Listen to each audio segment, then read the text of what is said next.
right, ladies and gentlemen, we're on to our session on environmental, social, and governance considerations.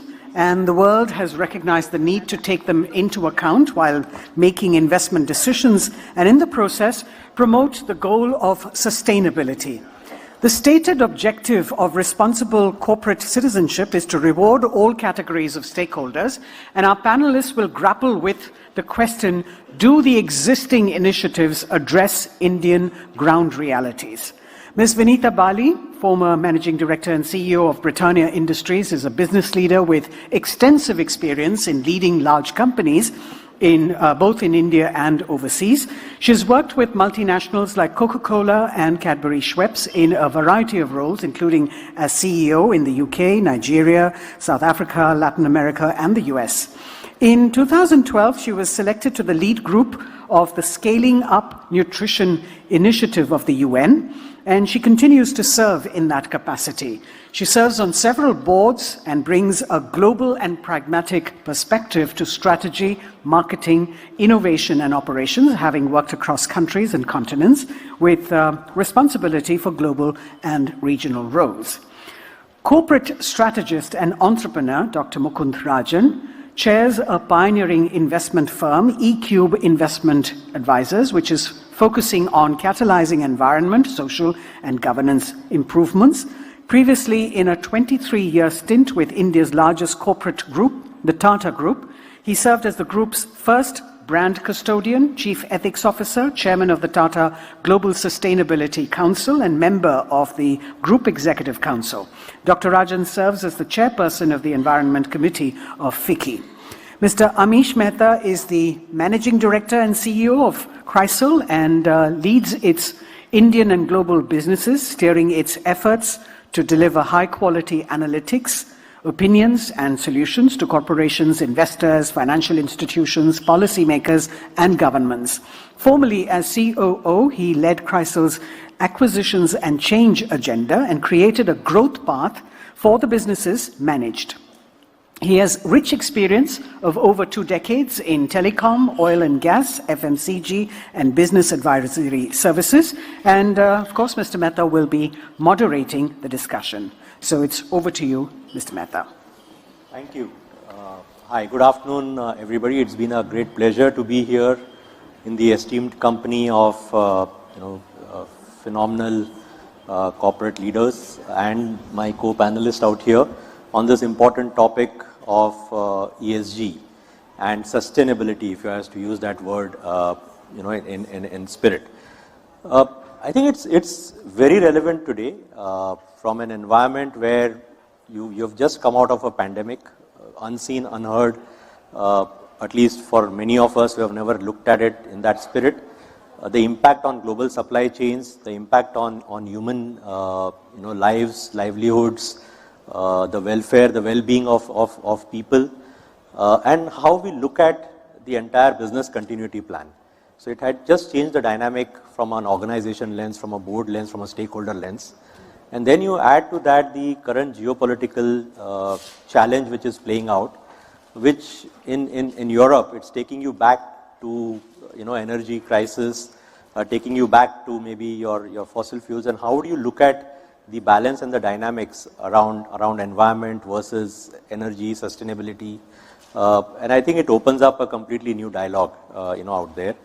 I think if you look at closer home in India, climate change, we have seen untimely floods, we have seen hot weather, surface temperature reached 60 degrees in some parts of the country, which was unheard of, and its impact on agriculture, on rural, on livelihoods, and the way we are going to face consequences over a period of time. I think a report of S&P says that 15% of India's GDP will be impacted by 2050 because of climate-related events. That's a large number. 15% of our GDP could be impacted because of climate-related events. And I think the widening inequality on the social side, whether it's the gender diversity, whether it's the haves and the have-nots, the income profiles, I think we are seeing some gaps out there, some differences out there, and clearly from a boardroom perspective, it's a dialogue, whether it's a central dialogue, whether it's something which is an important one, or it's being discussed as a tick in the box, and that's something that we are going to deliberate as we look at moving the discussion forward. The government on its part has taken multiple actions. They've announced the 2017 net zero goal. They have looked at some sovereign green bonds. So there are multiple things the government is working on, including disclosure standards. The BRSR has been rolled out for the top 1,000 companies. And I think the challenge which we see on the environment side is some of the sectors, cement, refining, steel, metals, chemicals, and what sort of investment is going to be required to move the needle in some of these sectors. I mean, according to us, more than 20 lakh crore will be required as investment over the next 6, 7, 8 years, just in these sectors to move towards, to move the needle. These are substantial investments. And I think the question to a lot of the boards are, how do you bring the cost of compliance? How do you look at the cost of compliance? How do you look at the cost of new investments that you require to move towards green? How do you look at new technologies, which are still not proven, but you need to move towards that if you need to meet the goals? And finally, how do you make India and the corporates attractive to global investors? And I dare say attractive to the Gen Z and the millennial customers and the investors that we are going to see, who are going to be, and there is a report which says that 60% of consumer spending globally will come from Gen Z and millennials by 2040. And they are the ones who are going to drive a lot of these actions. So, let me with this background, let me, open up the dialogue and, try and see from an ESG lens, given that sustainability is a collective responsibility. I think it's an accountability which everybody, all stakeholders need to be involved. Vinita, let me start with you by asking, what is the case for ESG and why do you think it has become more relevant today than maybe over many years in the past? Thanks, Amish. So I'll start with a quote from Greenpeace, which I think puts it into context. And, our planet Earth is 4.6 billion years. And if you scale that to 46 days, then man walked on this earth 4 hours ago. The Industrial Revolution happened a minute ago, and during that time, we've lost 50% of our forest cover. In fact, 17% of the Amazon forest has been destroyed only in the last 50 years. So I think the case for ESG is so apparent. It hits us every day in some of the examples that you alluded to, unseasonal rains, floods. I live in Bangalore. And, about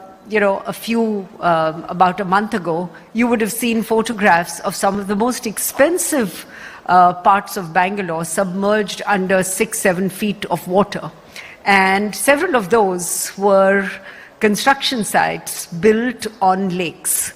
Now, the point, I think, in ESG really is that it is the responsibility of everybody. It is the responsibility of the government. It is the responsibility of us as citizens. It is the responsibility of the corporates to do what is right, so that collectively we will, create for future generations, for our children and grandchildren, a place to live which is not going to be flooded one day, heat wave the next day. Canada saw deaths from heat wave last year, which have been unheard of.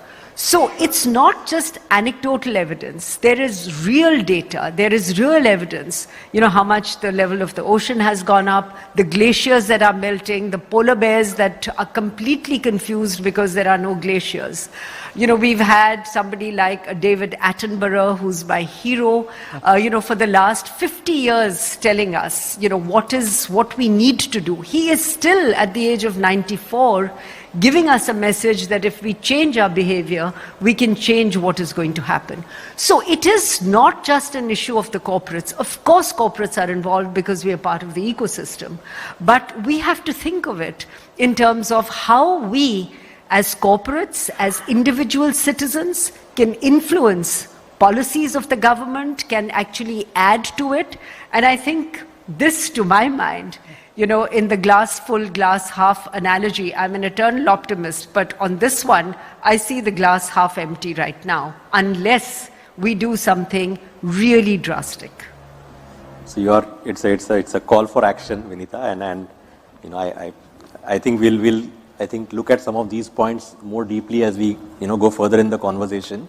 Mukund, let me come to you, and I know you've been a part of the Tata Group for many years, a group which has looked at ethics, cause for good, force for good, and I've always put ethics and value and governance way beyond profits maybe. How do you see the business case for ESG play out? I mean, what's your thought process, and why do you feel it is even more imperative today? Sure. So I think both of you have made a number of observations on the costs of not taking this agenda seriously. I think in some cases in parts of the world, it is becoming an existential crisis potentially. There are many industries that are going to be sitting potentially on stranded assets as investors change their outlook on the prospects of these industries. The fossil fuel industry is obviously one of the major ones impacted by climate change. But you mentioned the Tata Group, and in many large and small ways, and for a long period of time, we have actually seen the manner in which ESG has in fact impacted outcomes for the Tata Group and indeed for many other Indian corporates. And I'll just give you a few illustrations, both tangible and intangible outcomes. So start with investor behavior itself. You find that corporates that are addressing these issues seriously, that are proactive about them, do tend to be increasingly favored by a class of investors who have the long term in mind. And conversely, when there are ESG challenges, in the previous session we heard about some of the corporate scandals, you can see the impact almost immediately in the stock markets, with investors pulling their investment and stock prices crashing. We've just had this major issue with one of the crypto exchanges as well, which demonstrates that. Look at the ability to hire talent. Again, I think there's enough research that demonstrates that companies that take the S dimension of ESG seriously have typically tended to attract employees who are keen to work for the long term. Employee engagement levels are higher, productivity levels are higher, and we indeed saw that in the Tata Group. There's a very famous case study on the Indian Hotels company, for instance, and the reaction of employees when you had the terrorist attacks at the Taj Hotel and the fact that they stayed committed to serving their customers right through an awful period of more than 24 hours. Those are indicators of how employees respond to an employer that takes these issues seriously. Look at wage rates, look at insurance premia, look at interest rates that lenders will charge.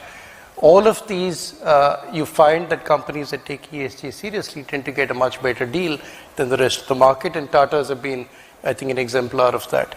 If you look for a little harder data, I mean, take for instance the MSCI India ESG Leaders Index. Now, over a long period of time, from 2007, which is when the index was created, over the past, since inception, over the past 10 years, the past 5 years, the past 3 years, the companies that form part of that index have actually outperformed the broader market indices.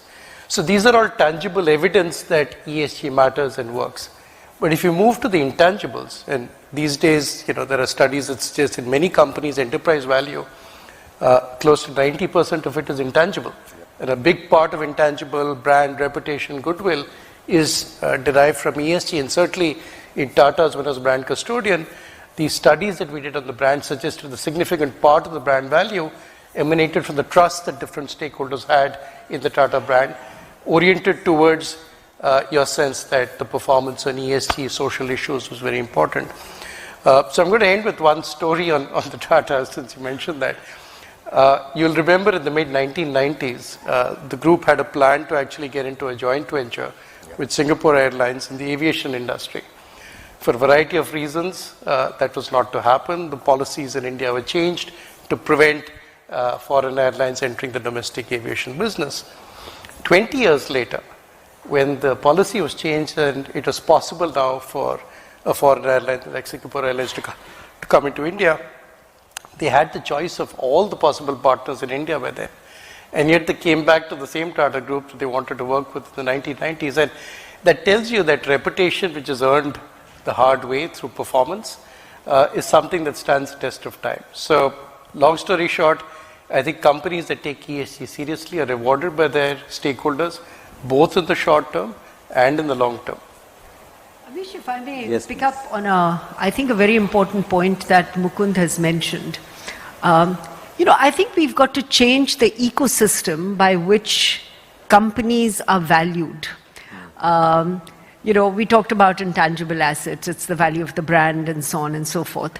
I think if ESG becomes a very significant part of the valuation of companies and the market starts looking at what companies are doing differently, then the narrative and the dialogue will change. Otherwise, if we stick to the current metrics by which companies are valued, which are largely financial metrics of cash flow and revenue and PBT and EPS and TSR and so on and so forth, it doesn't really capture the contribution made by companies to the environment, positive or negative. So I think this is a very good case for the ecosystem, including those investment banks, to come together and say, what are the metrics that are going to change so that we look at the contribution of companies, not just from a financial or an economic perspective, but also from a social and environmental perspective.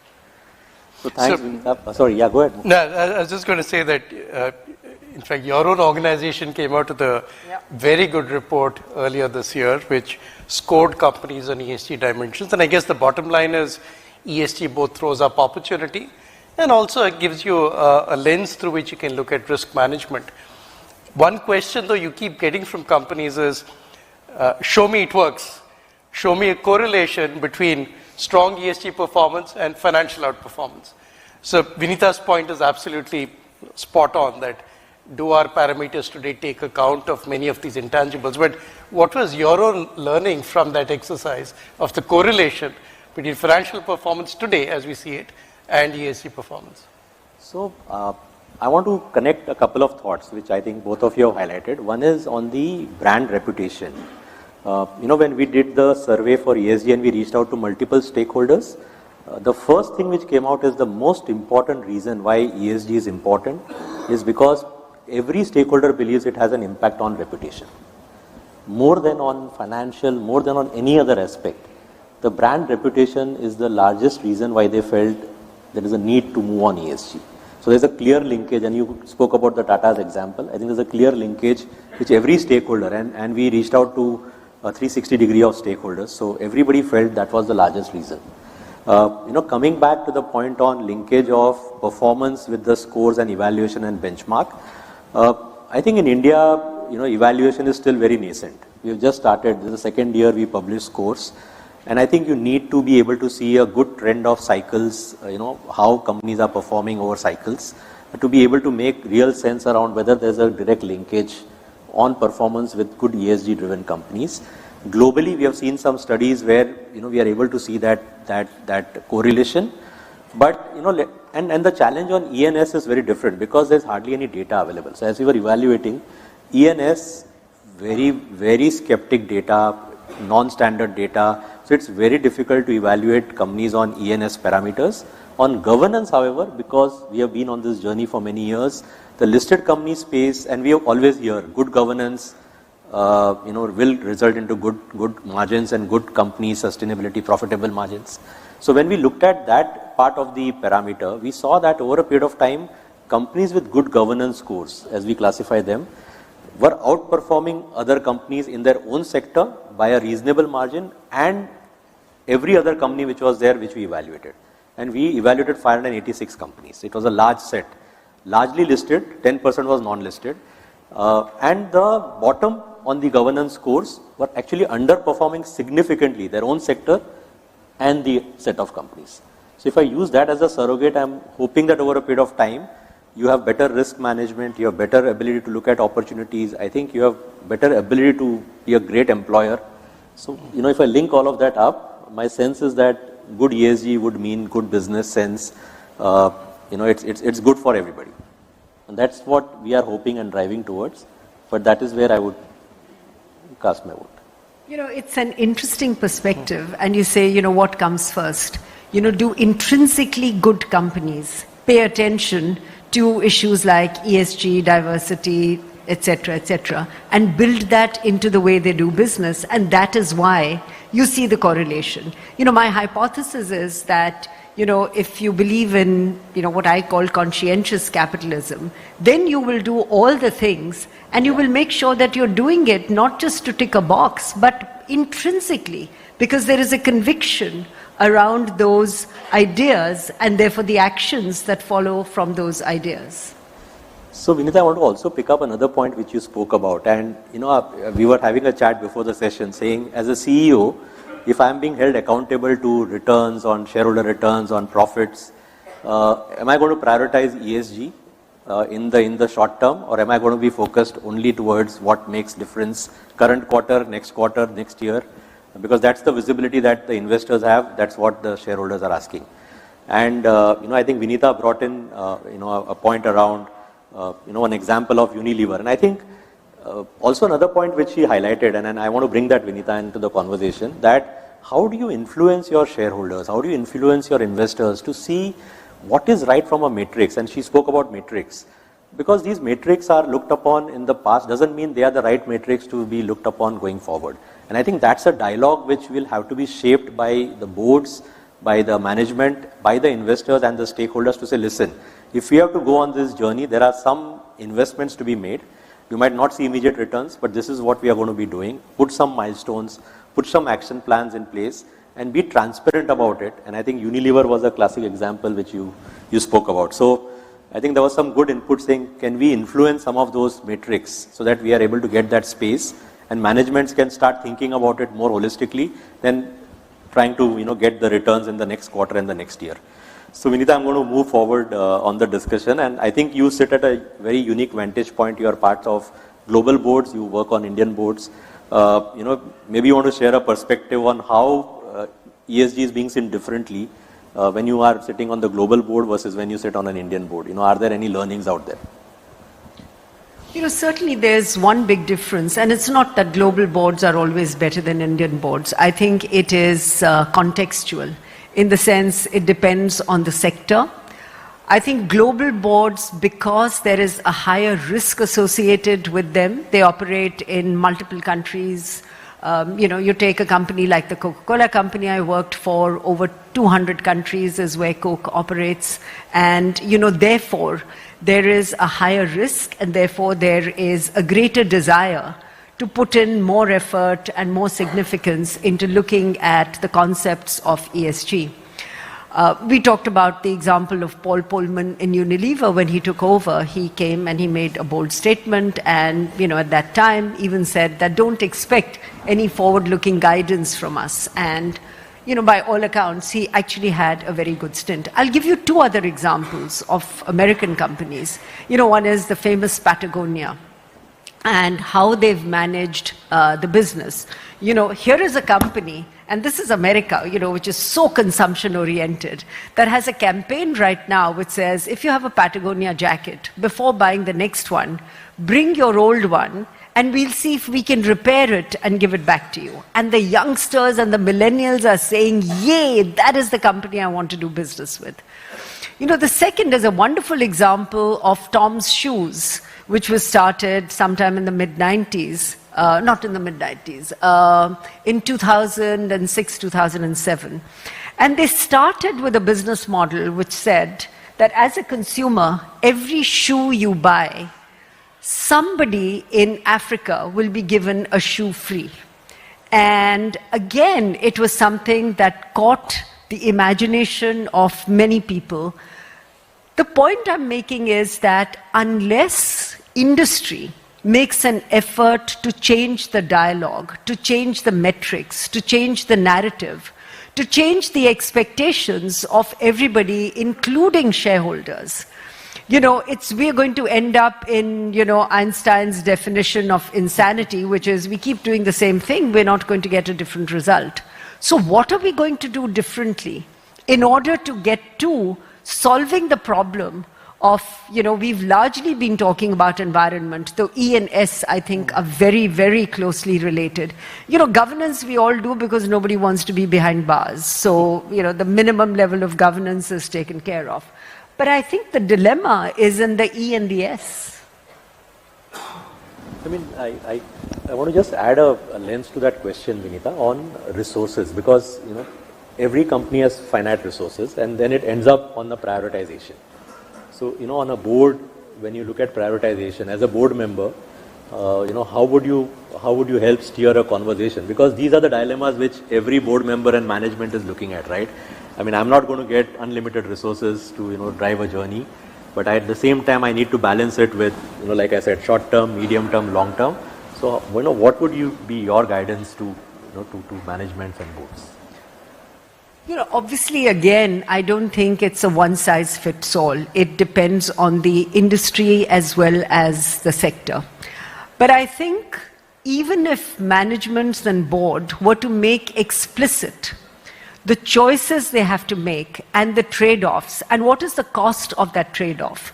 I think right now in India, the one example that is discussed massively is, coal-based power generation and how it pollutes the environment.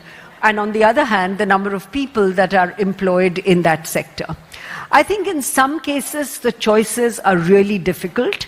And in those cases, at least the best thing I can think of is to actually have a forward-looking plan and give a guidance which says, these are the milestones, these are the accomplishments, it'll take us time, but every year we will demonstrate progress. So, whereas if on the other hand, you are an IT services company, then your environmental footprint in relative terms is very limited. It's your offices and what it takes for your employees to come to work and so on and so forth. So when companies make statements like, we will be zero, net carbon, it's like it has to be seen in the context of the industry. It's very easy for me if I'm a service industry to go to zero. But if I am in coal or some of the other, traditionally polluting industries, it will take longer. But as long as management and board have a plan that is ambitious, have a plan that is aspirational, and have a plan, most importantly, which is being implemented and progress seen, I think that would be the way to move forward. And Amish, if I may just add to what Vinita said, too often there's a sense that everything requires resource, but there's a lot of low-hanging fruit which doesn't require at least financial resources on any major scale. And the simplest example of that is the board composition itself. Yep. The decision to address diversity on the board doesn't require capital. And then you can stretch that to things like energy efficiency, the lighting solutions you have with LED, which can return the cost of investment within a couple of quarters. There are lots of decisions that can be made which don't cost a lot of capital, but for some reason don't necessarily get made. So it's your share of mind, and I think what you are saying is that if you put your mind to it, you should be able to move things, progress things forward. It's not necessarily only about investments. Correct. So, Mukund, let me add to that you spoke about CSR and ESG, and I think you have spoken about ESG being broader than CSR. We all have CSR committees of the board, right? Because we wanted focus to ensure that we are doing the right things from a CSR perspective. So when you look at ESG, what would be your thoughts on how board should be looking at ESG? Do you believe, subcommittee of the board? I mean, we have a risk committee. So depending on the requirement and the prioritization, I think boards have tried to find the right solution.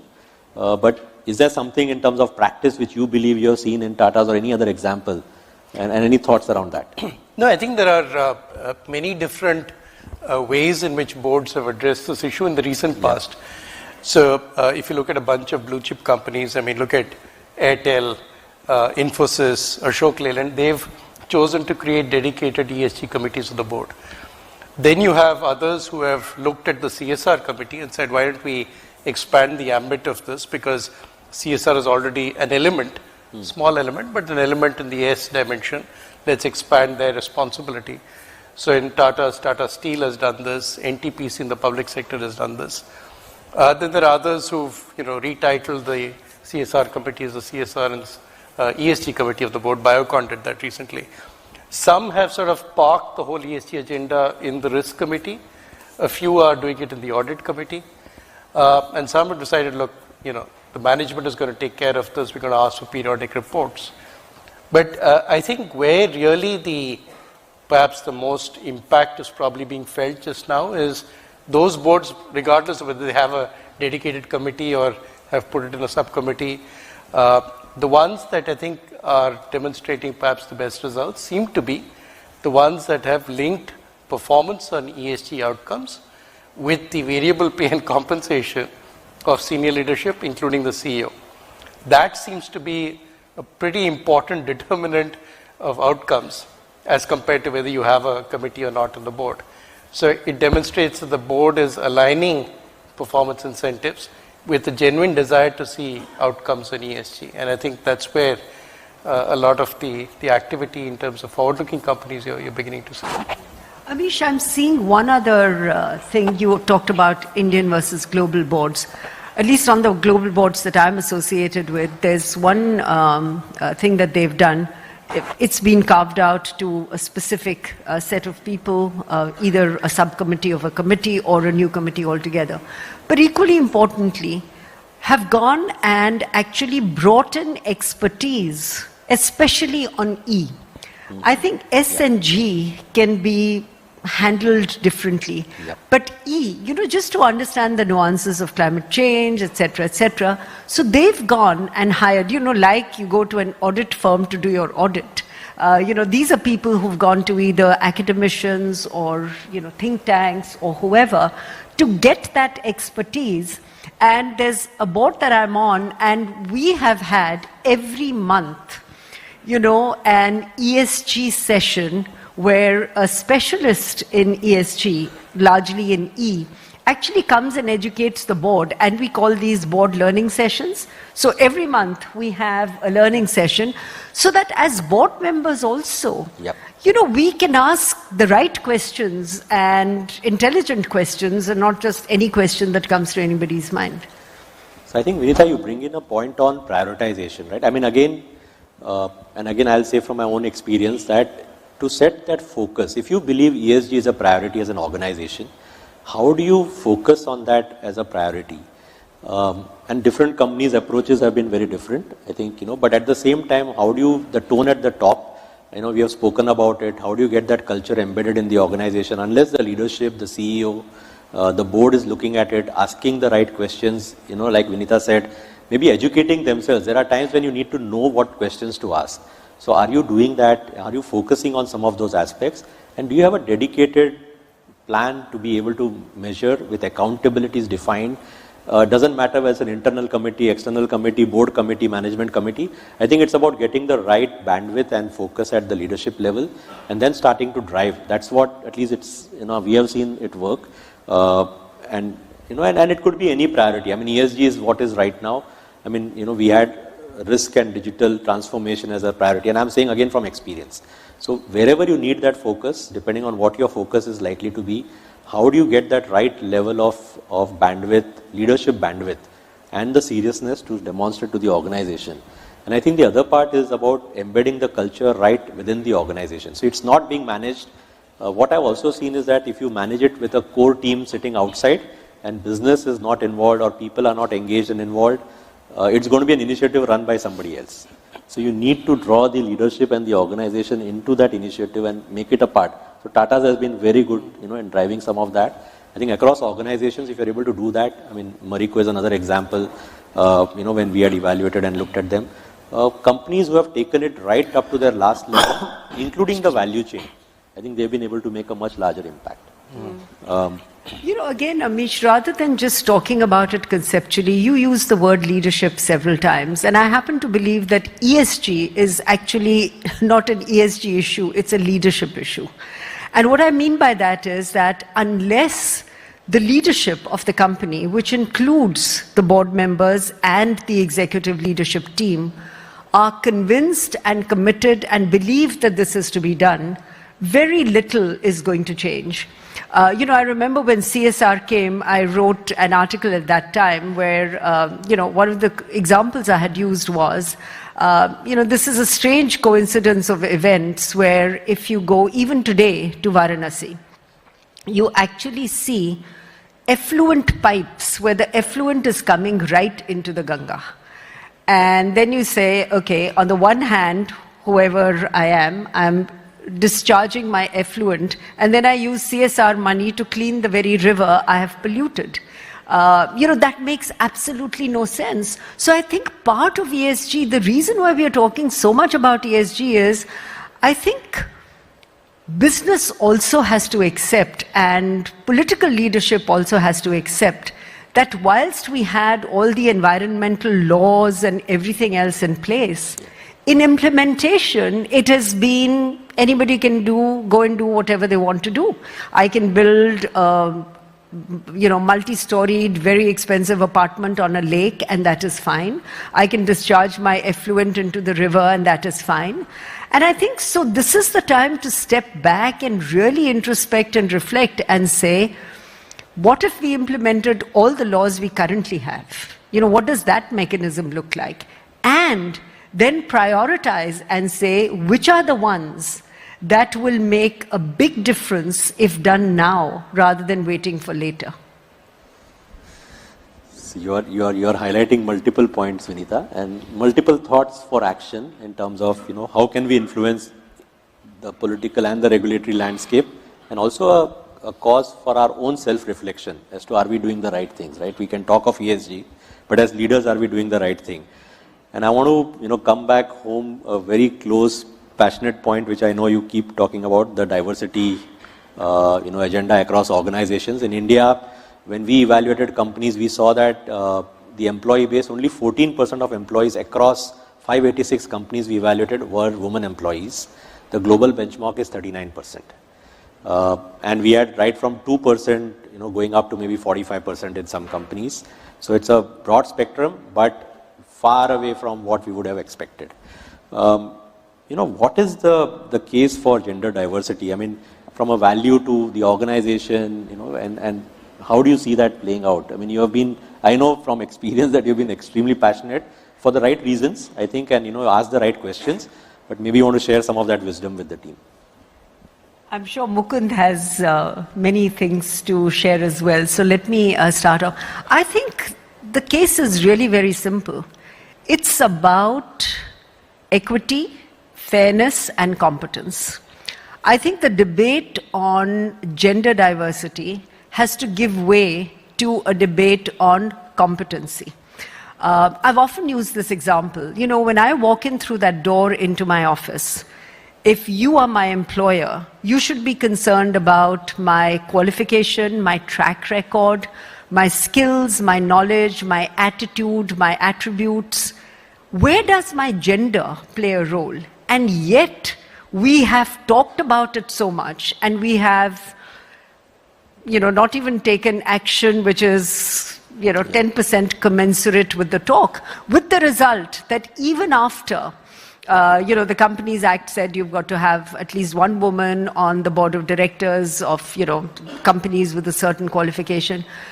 Where are we now? 18% is the representation of women on boards in India. The best actually is Scandinavia, which is about 44 or 45%. So I think, again, it comes back to, let us not debate those things which are so obvious and in our face. If there are, and I want to take this diversity thing not just in terms of gender, it's about diversity of ideas, it's about our diversity of thoughts, and, to some extent, where you live, where you grow up, etc., influences the way you think. So whilst we keep talking about diversity in the boardroom, actually it's been a very, very slow road. And there again, I would say it's the chairperson of the board, it's the chairperson of the NRC who have to say, you know what, we're going to keep looking till we find the right candidate, the right diversity candidate. We are not compromising on competence, but we are not taking the easy way out and, perpetuating the old boys club, if I can use that term. Mukund, do you have a view on, one is gender, but on the inclusive part, right? I mean, how do you look at it from that space? I think this whole agenda, some of the statistics are stark, right?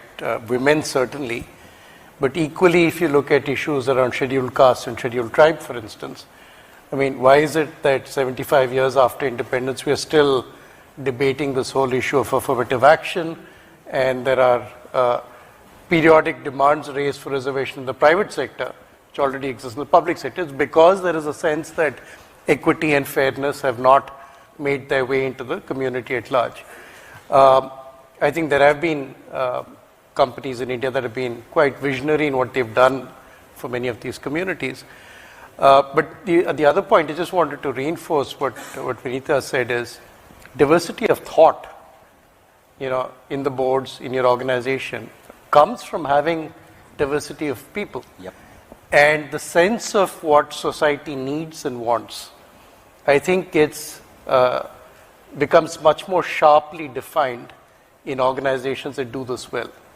And just to give you a small example, in the Tatas, for instance, we launched a corporate volunteering program as part of our CSR initiatives. And very quickly we found particularly younger people very keen to go out and work with non-profits. The kind of insights it brought back into the organization of what are the real issues that common people face in society, what is the work that non-profits are doing, where can corporates play a larger role, not from a CSR perspective, pure business. And indeed, some of the products and services that Tata's launched, think of Ginger Hotels, Mr. Tata's vision of the nano car may not have worked out, but the whole idea was affordable transportation. Things like that, I think you get a much better and more precise sense as a corporate if you have actually embedded diversity the way your organization has actually evolved. And companies that don't do that well, I think, get perhaps very rigid in their thinking and potentially miss out on many opportunities. So I want to change gears a little bit and move to greenwashing. I mean, that's been a concept where, I think in the rush to ESG, we find that there have been companies either on the investment side or companies themselves reporting whatever they feel like, trying to take advantage in the short term. How do you see the entire issue of greenwashing, and then how do you stay away or steer clear from that? Because as we rush, as you're going to see more investments coming in, the need towards that is going to open up, right? So how do you address that? How do you look at it from a corporate lens? So I think we've seen that in India. We've had the business responsibility reports for over a decade. Now you have the BRSR. It is possible that, I think based on some of the thinking in SEBI currently, that elements of the BRSR as early as this financial year may require to be audited. So the first thing that helps to control greenwashing is if there is authentic data that has been assessed by a third party whose reputation is on the line for what they sign off on. If that happens, then there's much greater reliance of the market, including investors, retail investors included, can place on that data. That then is a disincentive for corporates to do greenwashing because somebody is going to call them out, and then there's going to be a reputational impact. As we were discussing some time back, one thing corporates do care about is reputation and brand. You don't want to see your name in the headlines for the wrong reasons. So I think regulation has a very important role to play in averting greenwashing. But sometimes greenwashing happens, I think, even involuntarily. Companies are trying to obviously put their best foot forward, show themselves in a positive light, show that they care about many of these issues, and sometimes maybe saying things that aren't entirely accurate or borne out by data. And I think you need to cut them some slack when they try and do that. I mean, what is advertising, what is marketing? It's all an effort to try and show the company the best possible light. But equally, I think companies sometimes do their best to hide information that is not showing them in the best light. It'll become more difficult once these regulatory requirements kick in and you're being audited on that. But nevertheless, I think the forward-looking companies will accept that what you need to do is present an authentic picture. Even if there is data that doesn't show you in the best possible light, you can afford to put a positive spin on it, show the commitment you have towards dealing with it in the future. And I think the simplest example of that these days is net zero commitments that companies are making. Even a paragon of virtue like Unilever has a net zero target of 2039. That is 17 years from today. They're not saying, I will achieve net zero, even though it's the talk of the town, is the biggest issue. I'm not going to achieve it in the next 2 or 3 years. It's going to take me 17 years. But what I will do is educate the market. I will put out a transition plan. I will measure that every year. I will try and get my customers on board. So now they're going to put labels on all their customer products which talk about the carbon emissions required in reaching that product to a customer's shelf. So they are ahead of the competition in that sense. They're lifting the bar for everyone else. So you can be forward-looking, even if you haven't yet achieved your goals, but at least set out to the market what it is that you're trying to do and show that you're committed to it. I think that takes care of a lot of the reasons why people would otherwise, resort to greenwashing. Mukund, when we were evaluating companies and we are looking at some, balance sheets and information, what we saw was that companies were very inconsistent in the way they were putting data out, information out, right? Companies were moving from quantitative to qualitative statements. So in a particular year, you had a quantitative statement with some data points. In the next year, you actually moved away from that and you started putting qualitative statements. You actually changed the parameter which you are measuring. So first year you had something else.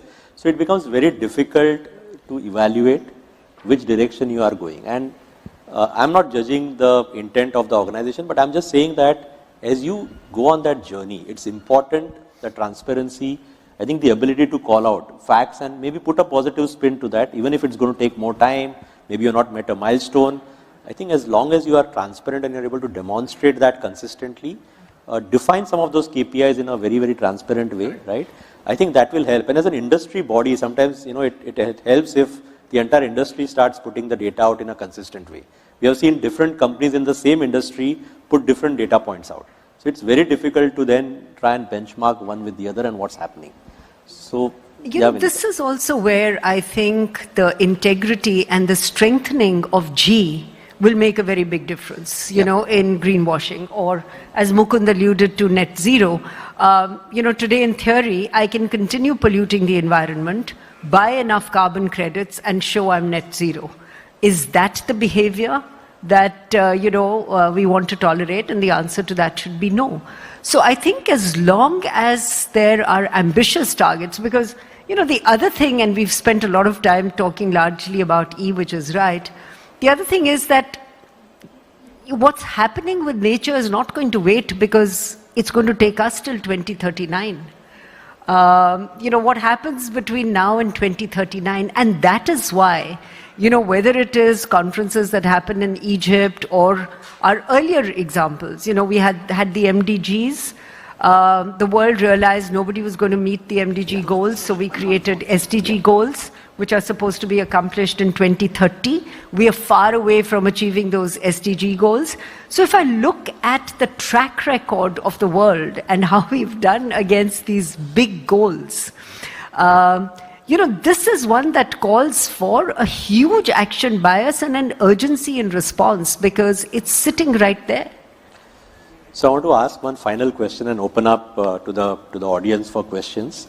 And I spoke about Gen Z and millennial having an impact on investment, having an impact on as a customer, as a consumer, and helping companies move on that agenda of ESG, because there will be a much larger ask from them as either as investors or as customers.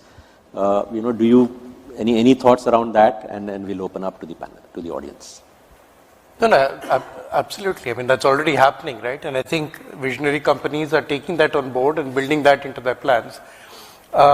In India, we are perhaps not seeing as much of it as yet, but I think some of these regulatory initiatives, as more data becomes available, as people start understanding the implications of what they're being serviced to the market, I think you will see much greater pressure. And I think it's younger people who are going to inherit the earth that we leave them, who are more worried about these issues perhaps these days. It's not yet reflecting necessarily in the consumer behavior we are seeing. Mm-hmm. We made some inquiries, some checks with companies in terms of product development, how much is getting shaped by consumers who care about these issues. But it'll come, and it's coming soon enough. I mean, we are seeing some of that in EV play out, but I think the journey needs to be much faster. Correct. I'd only like to add one point. In India, affordability is something that drives a lot of purchase decisions. And I would say that everything else being equal, if a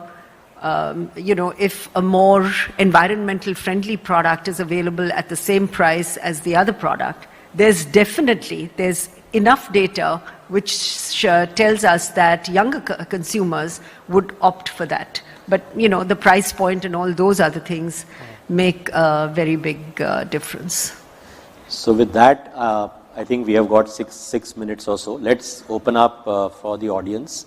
Any thoughts, any questions? Would request you to be very crisp in the interest of time, but happy to take a few questions. Yeah. I would just like to continue from the point Vinita just made. Is ESG only for rich people? So we have this COP27 meetings happening. There's been a point made by developing countries about the commitments that should be done from developed markets.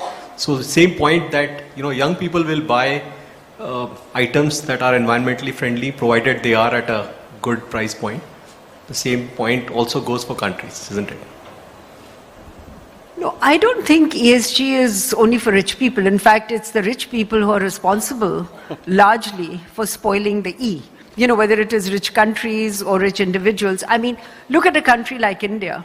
If everybody in India were to use the minimum amount of water that is required, the same access to healthcare and education, we would not be able to cope. So 800 million people are sacrificing their, standard of living so that the rest of us can have private swimming pools and so on. I'm of course exaggerating to make the point, but you get the point.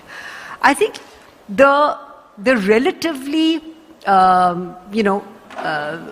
people at, at a more more moderate economic, socio-economic status live very well as compared with the environment. They are the ones who understand nature. They are the ones who, who are living in harmony with the environment. There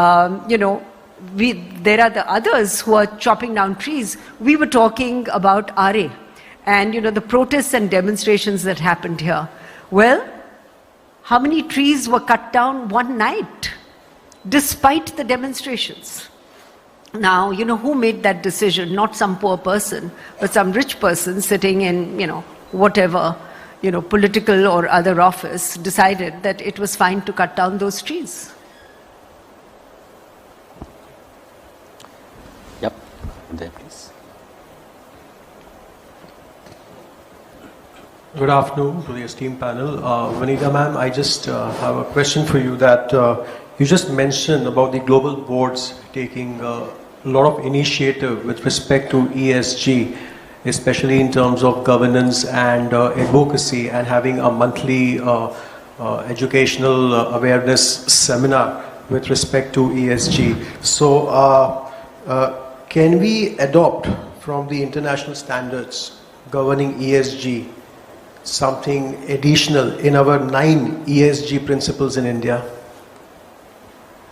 I can't speak on behalf of all, global boards. I just gave the example of one that I'm associated with and what they're doing in terms of enhancing the understanding of ESG. But I do think that, I would not look at 8 or 9 or 10 or at a number. I think India has to decide for India, what is the pacing and sequencing of ESG actions? What has to happen right now and what can perhaps wait? I think it's important, as Mukund alluded to it and as Amish also said, is to have a roadmap, like we have a roadmap if you want to accomplish everything. And stick to that roadmap. I think the governance comes in, which is to really say, if this is what we said we would do in this period of time, how are we doing against it? I think that's more important, and there isn't one ESG standard because it depends by industry. And, we've talked a lot about the environment, but there are so many other factors in E.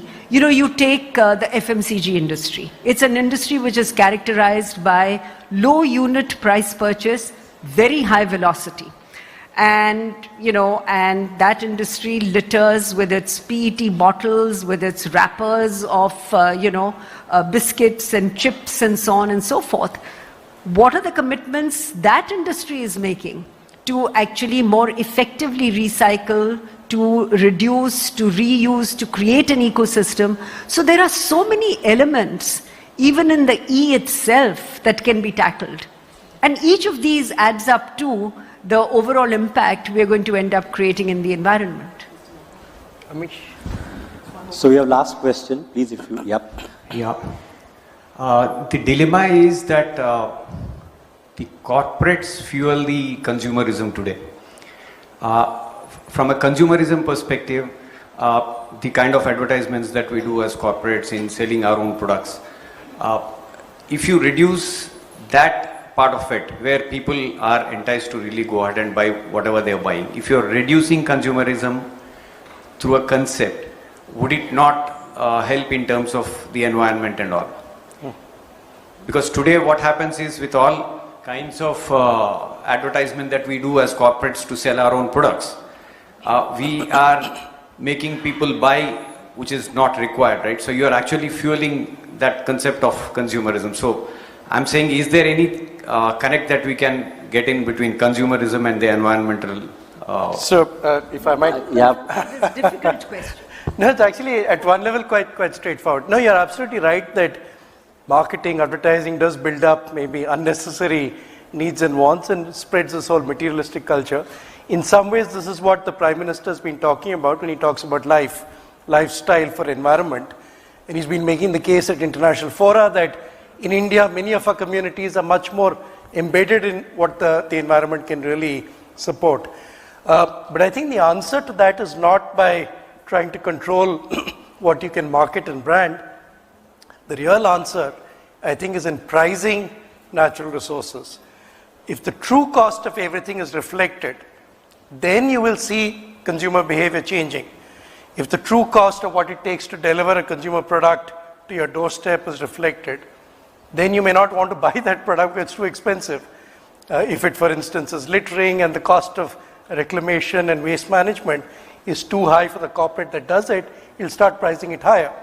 The same thing with carbon pricing. If you had an effective carbon price, you wouldn't have global warming because the regulators would have defined this is the carbon budget that you can accept.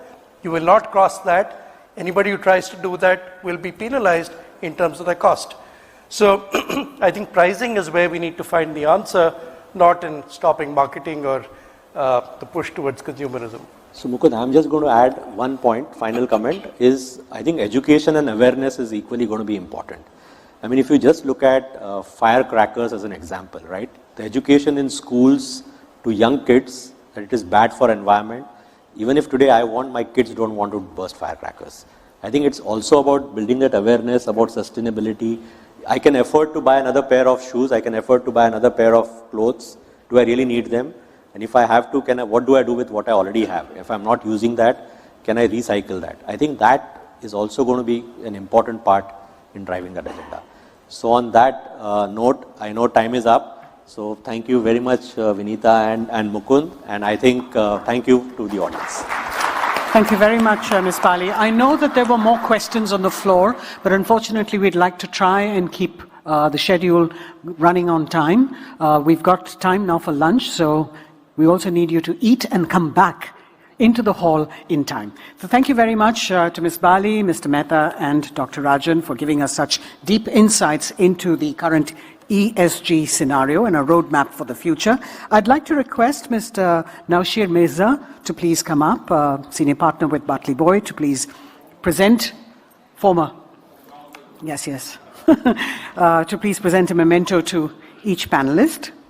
As I've mentioned before, for those of you who are joining us now, we've got a caricature rendered by our artist who is inside the hall, along with a certificate stating that 10 trees will be planted in their names in the Sundarban.